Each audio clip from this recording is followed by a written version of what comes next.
Assalamualaikum warahmatullahi wabarakatuh. Terima kasih udah klik video ini. Apa kabar nih teman-teman para pemirsa YouTube semuanya? Saya doakan semoga selalu dalam keadaan sehat walafiat, sukses, bahagia, dan juga penuh berkah. Amin ya robbal alamin. Pertanyaannya dari akun YouTube @vera-vera. Kak, mau tanya, suami saya meninggal Agustus 2023, tapi sampai sekarang nggak ada kejelasan klaim asuransi rumah atas nama suami saya. Tapi saya udah lapor dan melengkapi berkas-berkas yang diperlukan. Tapi belum ada kejelasan dan saya udah nggak bayar, Kak. Gimana, Kak, solusinya? Baik, kalau misalkan debitur meninggal, maka ahli warisnya itu berhak untuk mengajukan klaim asuransi. Tapi dilihat dulu ya, kontrak perjanjiannya atau perjanjian kreditnya dilihat dulu. Kalau misalkan si debitur ini meninggal, hak dan kewajibannya seperti apa? Diaturnya bagaimana di dalam pasal-pasal tersebut? Pasal-pasal perjanjian kontrak tersebut, PK-nya ya. Kalau misalkan sudah tercantum dengan jelas, misalkan ketika debitur meninggal, maka cicilannya tidak perlu dilunasi atau dianggap lunas.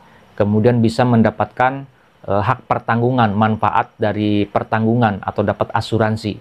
Maka ahli warisnya dapat mengajukan klaim asuransi.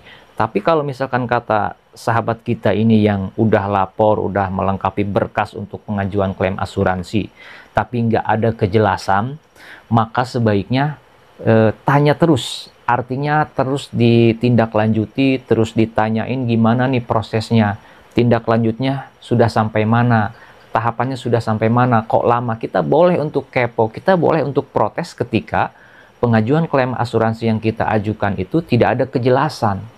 Ya.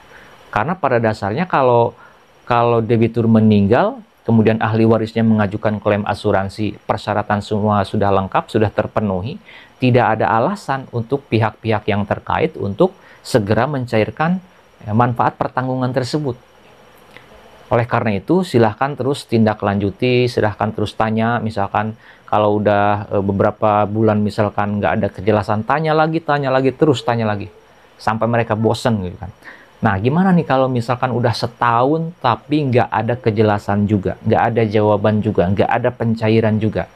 Menurut saya, ya bisa saja kita menuntut secara hukum supaya si pihak-pihak terkait ini segera mencairkan hak daripada ahli waris dari debitur ini. Karena ini pengalaman saya pernah mendampingi seorang klien, yang mana klien saya ini adalah ahli waris dari debitur KPR yang sudah meninggal dunia. Waktu itu klien kami ini mengajukan klaim asuransinya ke Jiwasraya. Kebetulan Jiwasraya pada saat itu sedang bermasalah. Sehingga klaim asuransi di Jiwasrayanya tersebut sempat mandek beberapa lama, bahkan kurang lebih sekitar 2 tahun. Langkah yang saya lakukan pada saat itu adalah melayangkan somasi.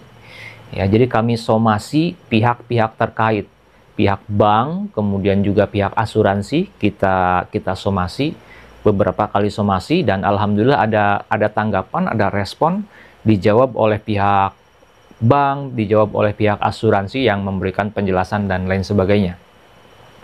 Ya, karena saya menganggap pihak asuransi, pihak bank ini kooperatif menyampaikan penjelasan, maka kami mengikuti apa yang mereka minta. Misalkan untuk menunggu proses yang sedang berjalan sampai mereka transparan bahwa sebetulnya ya pencairan sudah di ACC, nilainya sudah ketahuan berapa rupiah, hanya saja masih ada beberapa kendala. Oke, kami terima itu dan kami tunggu. Tetapi tetap kami selalu memfollow up. Setelah misalkan 1 bulan nggak ada kabar, kami tanyakan lagi. Kemudian bulan depan nggak ada kabar, kami tanyakan lagi. Sampai akhirnya ada berita, ada informasi bahwa pencairan sudah turun, sudah cair dan siap diambil atau diterima oleh ahli warisnya, dan kami beserta klien dipanggil ke kantor cabang bank yang terkait untuk pencairan sisa klaim asuransi serta mengambil sertifikat rumah tersebut. Kalau video ini ada gunanya, channel ini ada manfaatnya, saya mohon keikhlasan dari teman-teman viewers semuanya untuk subscribe ke channel Pengacara Santuy. Bukan siapa-siapa, hanya Loyot Beso. Sampai jumpa di video-video selanjutnya. Assalamualaikum warahmatullahi wabarakatuh.